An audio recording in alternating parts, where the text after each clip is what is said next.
Assalamu alaikum habibati, and welcome to another Arab Man Reacts. This is my first time ever reacting to a gentleman by the name of Oliver Anthony. This video is a month old and has 75 million views. So I'm expecting a lot of things from this. Like, comment, subscribe, turn on the bell notifications, support us if you can. A little extra by joining us over on Patreon. Link in the description below. We get to have some amazing conversations there. And you get to fuel the future of this channel. I've been selling my soul, working all day, overtime hours for bullshit pay, so I can sit out here and waste my life away, drag back home and drown my troubles away. It's a damn shame what the world's gotten to for people like me, people like you. Wish I could just wake up and it not be true, but it is. Oh, it is living in the new world with an whole soul. These rich men north of Richmond, Lord knows they all just wanna have total control. Wanna know what you think, wanna know what you do, and they don't think you know, but I know that you do, 'cause your dollar ain't shit, and it's taxed to no end, 'cause the rich men, the rich men. All right, so there's this very relatable thing about what he's singing, right? I saw this video the other day where it was like the 5-day work week. What was it, in like 1920 or something? And it was Ford, the motor company, that basically reduced the working hours. It was a 48-hour work week, and they made it a 40-hour work week. So it's 8 hours a day, Monday to Friday, and a 1-hour lunch break. And that was in the 20s, in 1920s or 1930s, I can't remember. And they did that because they believed that by doing so, they would actually increase productivity. It wasn't coming out of a place of, let's let people live a life. It came from a place of let's increase productivity. That's the math. That's what the math told them. And it worked. The problem is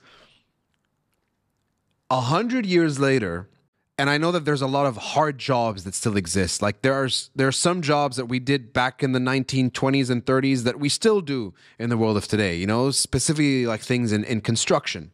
Right? People are still in construction sites. They still risk their lives to build cities, and it's no different today than it was. Like the risk factor is pretty much still the same.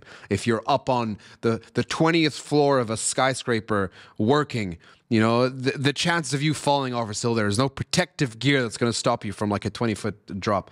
But my point from this is where we are today. Back in the 1930s and 40s and 50s and 60s, we used to work 40-hour work weeks. We used to be company people. So you'd start your job at this company and you'd retire working at that company.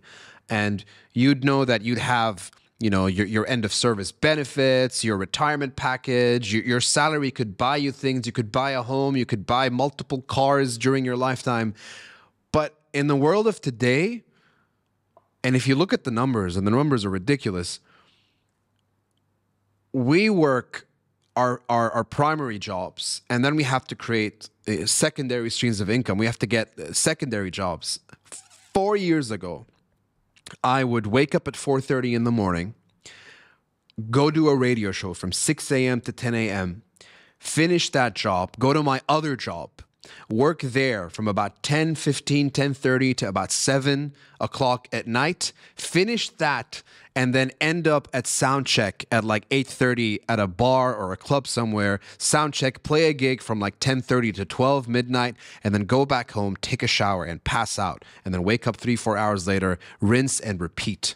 That was my life. For years, that was my life. And why is it like that? Because what we earn versus how expensive life has become, it just doesn't work. It's broken. It's broken.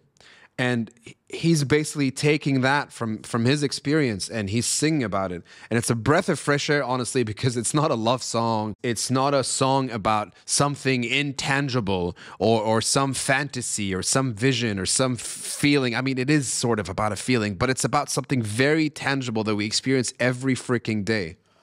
And we all have this fear that, 10 years, 20 years, 30 years down the line, when I look back at my life, what have I achieved? What have I done?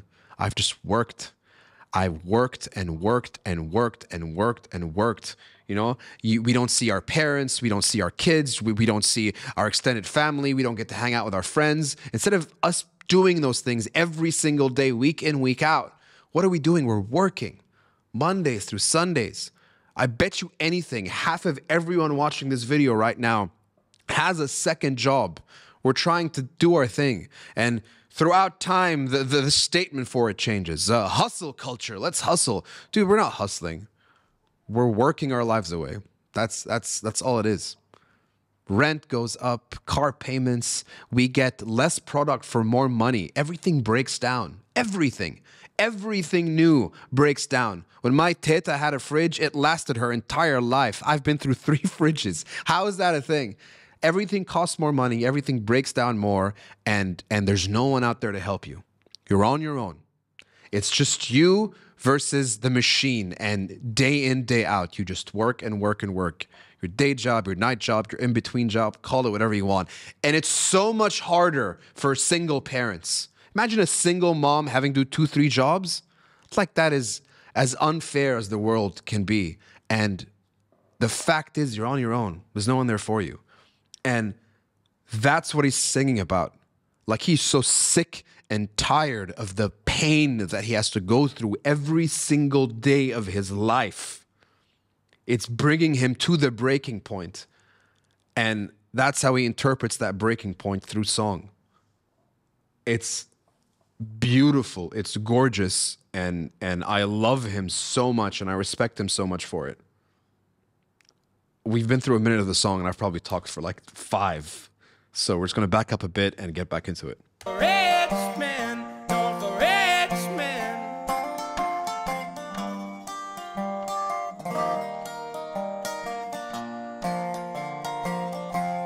I wish politicians would look out for minors, and not just minors on an island somewhere. Lord, we got folks in the street, ain't got nothing to eat, and the obese milking welfare. Well, God, if you're 5'3" and you're 300 pounds, taxes ought not to pay for your bags of fudge rounds. Young men are putting themselves 6 feet in the ground, 'cause all this damn country does is keep on kicking them down.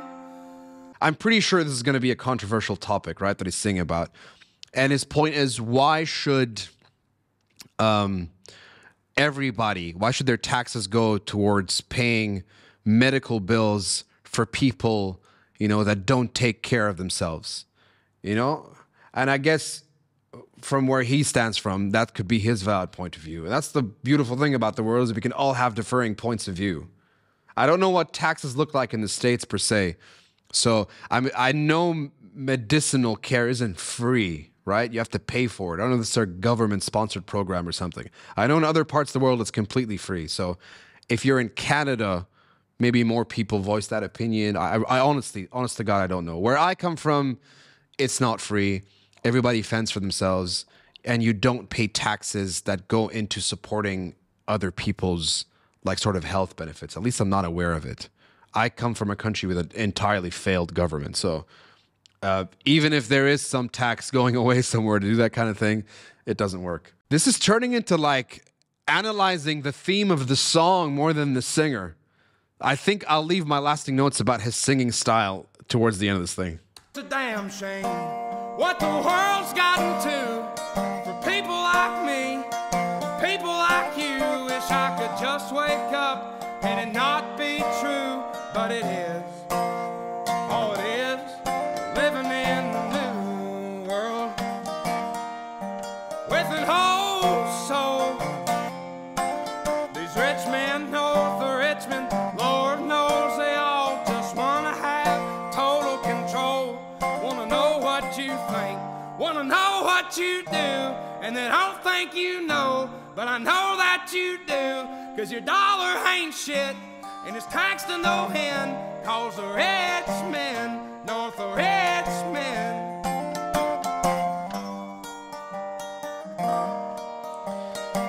There's something very charismatic about his voice. There's a specific texture to it that makes you listen. I've been selling my soul, working all day, overtime hours for bullshit pay.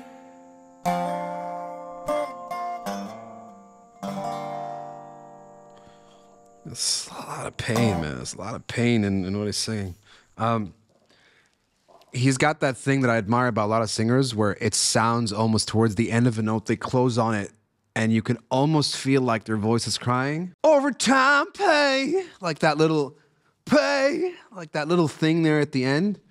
It really helps bring emotion across. Like, this dude is just getting on that stage, and I don't think it's even a stage, but he's doing the song wholeheartedly from a place of pain. Whether you agree or disagree with his narrative, that is, you know, you're free to talk about it in whichever way you want. You can agree, you can disagree.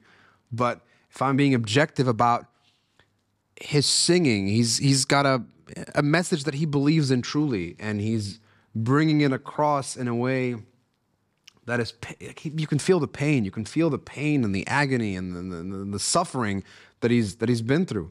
And I think the reason why it has 75 million views in under a month is because a lot of people share the pain. You know, not necessarily share his opinion, but absolutely share the pain and the message he's trying to bring across. And really, the biggest issue, and all things would not be as hard if the world was a little fairer when it came to how much we work and how much we earn. I would say more than a third of our life is probably spent just working, just trying to earn a little bit of money, to pay your rent. My generation is screwed. I'm assuming his generation is screwed. He might be in my generation, but we can't buy houses, dude. Nowhere on this earth can we buy houses. Nowhere. It's done. For perspective, in the States, I don't know what the average wage is, but in like the Middle East, the average wage for the average person is not even $1,000. You know, unless you're in like the GCC, if you're like in Saudi Arabia or the United Arab Emirates, if you're in an oil-rich country, and those are different because bigger companies are there, and so it just brings up the wages. But at the same time, it brings up the quality of life. Like, it's so expensive. So if you make $10,000 in the UAE a month, that doesn't mean you're saving a single dollar. You know, you probably have the same quality of life as someone living in Lebanon and earning $2,000 a month. And in Lebanon, it's so much less than even that. Like, we're making, the average wage here is something, after crisis, pre-crisis, it was like $400 a month. Now, if you look at the exchange rate and what it's going at, literally, someone in the army would make $50 a month. That's their average monthly wage. So you have the people in our army, they're working as, you know, Uber drivers, and they're working as in fulfillment centers. They're working at things like Uber Eats and Deliveroo. Like, that's what they have to do to be able to make their way in life. They have families, they have kids, they have dependents, they have parents they take care of. And we have no government to take care of us, so it's a complete different situation. And actually, it's not, because I don't know how well people are taken care of by other governments, but it's a sucky place that we find ourselves in, and it's sad, and it doesn't seem like there's a sign of it getting any better anytime soon. Where does it all go to? Pent-up frustration and rage, and comes out in song like this, and 75 million people gather around it. Like, this is something I would want to play and just sing out loud, especially that chorus, just to get these feelings out there. Wow, this got serious. I think I'm going to end it at that. Let me know what you think. If there's anything that I said that you agree or disagree with, tell me why. I love listening to other people's perspectives, because it just educates me and teaches me about the rest of the world. بحبكن كتير. I hope you enjoy the rest of your day. If you can support us, consider doing that on Patreon. Link is in the description below. And the link to this song is also in the description below if you want to watch it on its own. بحبكن. Salamat.